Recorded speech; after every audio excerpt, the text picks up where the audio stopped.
ప్రభవం నీవే, ప్రళయం నీవే, అల్ఫయు నీవే, ఓమఘయు నీవే, విలయం నీవే, స్థిర నిలయం నీవే. గగనం భువనం సకలం నీవే, జగతిని నడిపే జ్యోతివి నీవే. సమరం అమరం సర్వము నీవే, అన్ని నామాలు ప్రణమిల్లే సర్వోన్నత నామం నీవే, సర్వోన్నత నామం నీవే.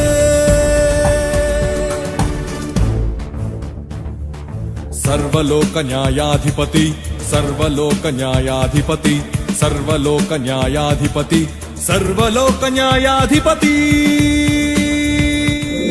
సర్వలోక న్యాయాధిపతి వాకిట నిలిచియున్నాడు. జనములందరికి ఫలమిచ్చుటకు తీర్పు తీర్చబోతున్నాడు. సర్వలోక న్యాయాధిపతి వాకిట నిలిచియున్నాడు. జనములందరికి ఫలమిచ్చుటకు తీర్పు తీర్చబోతున్నాడు. వేల దూతలతో బూరధ్వనులతో మేఘమండలము పైన యూదా గోత్రపు కదమ సింహముతో కదలి వస్తుంది సేన. క్రీస్తు న్యాయపీఠం ఎదుట ప్రత్యక్షం కావాలందరూ, క్రీస్తు న్యాయపీఠం ఎదుట ప్రత్యక్షం కావాలందరూ. ఆయన న్యాయాధిపతి, న్యాయము తప్పనివాడు, పక్షపాతము లేకుండా మోషే కదా అని అనుకోకుండా క్రియలను బట్టి తీర్పు తీర్చువాడు కన్నా తండ్రి. మోషేను విడువలేదు.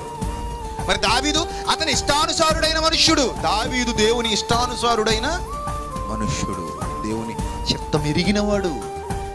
అలాంటి దావీదును వదిలేశాడా? నో. అన్యాయమే చేయువానిని అన్యాయమే చేయనిమ్ము, అపవిత్రునిగా ఉన్నవానిని అపవిత్రునిగా ఉండనిమ్ము. పరిశుద్ధుడై ఉన్నవానిని పరిశుద్ధునిగా బ్రతకనిమ్ము, అక్రమములనే చేయువానిని అక్రమమునే చేయనిమ్ము. నీతిమంతుని నీతిమంతునిగా కొనసాగుతూ ఉండనిమ్ము. ఎవని క్రియలకు తగిన ఫలమును వానికిచ్చుటకు తాను ఇదిగో త్వరగా వచ్చుచున్నాడు, ఇదిగిదిగో త్వరగా వచ్చుచున్నాడు. మోషేను విడిచిపెట్టలేదు, దావీదునే బదలలేదు. పక్షపాతమాయనకు లేదు, అవిధేయతకు శిక్ష తప్పదు. క్రీస్తు న్యాయపీఠం ఎదుట ప్రత్యక్షం కావాలందరూ, క్రీస్తు న్యాయపీఠం ఎదుట ప్రత్యక్షం కావాలందరూ.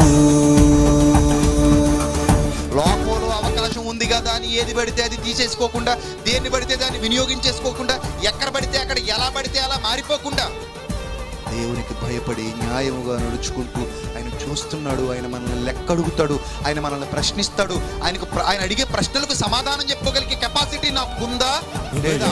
కోరు కీడును జగమంతా జరిగించగలరు, వారు విత్తినది ఏమై ఉందో ఆ పంట కోసి తీరుతారు.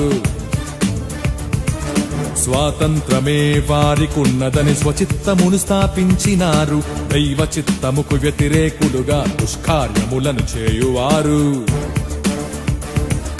దీర్ఘశాంతము ఎంత కాలము యేసు ప్రభువా త్వరగా రమ్ము. భూలోకమునకు తీర్పు తీర్చుటకు దినము నిర్ణయించాడు, వాక్యమునే తీర్పరిగా నియమించాడు. చట్టముగా వాక్యమునే స్థాపించాడు. రాజులను విడువలేదు, చక్రవర్తులను వదలలేదు, ఎవరైనా లెక్కలేదు, పాపానికే శిక్ష తప్పదు. క్రీస్తు న్యాయపీఠం ఎదుట ప్రత్యక్షం కావాలందరూ, క్రీస్తు న్యాయపీఠం ఎదుట ప్రత్యక్షం కావాలందరూ. సర్వలోక న్యాయాధిపతి వాకిట నిలిచియున్నాడు. జనములందరికి ఫలమిచ్చుటకు తీర్పు తీర్చబోతున్నాడు.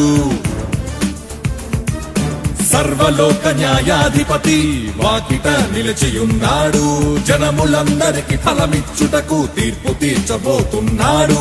వేల దూతలతో బూరధ్వనులతో మేఘమండలము పైన యూదా గోత్రపు కదమ సింహముతో కదలి వస్తుంది సేన. క్రీస్తు న్యాయపీఠం ఎదుట ప్రత్యక్షం కావాలందరూ, క్రీస్తు న్యాయపీఠం ఎదుట ప్రత్యక్షం కావాలందరూ. ఈ మాటలు నువ్వు గ్రహిస్తే ఉన్నతమైన లోకానికి వారసత్వాన్ని సంపాదించుకుని వెళ్ళిపోతావు. లోకం వైపు చూడక దేవుని వైపు మాత్రమే చూస్తే అవకాశం వస్తే ఎంత, రాకపోతే ఎంత, ఆయన ఉంటే చాలు, ఆయన ఎదుట న్యాయముగా నడుచుకుంటే చాలు. దేవుని యందు భయభక్తులు కలిగిన వాడు తీసుకోవలసిన ఖచ్చితమైన నిర్ణయాలు ఎలా ఉండాలి ప్రియులారా? ఎలా ఉండాలి? ఇలా కాకుండా ఎలా ఉన్నా మీ ప్రాణాలకు మీరే ఉత్తరవాదులు.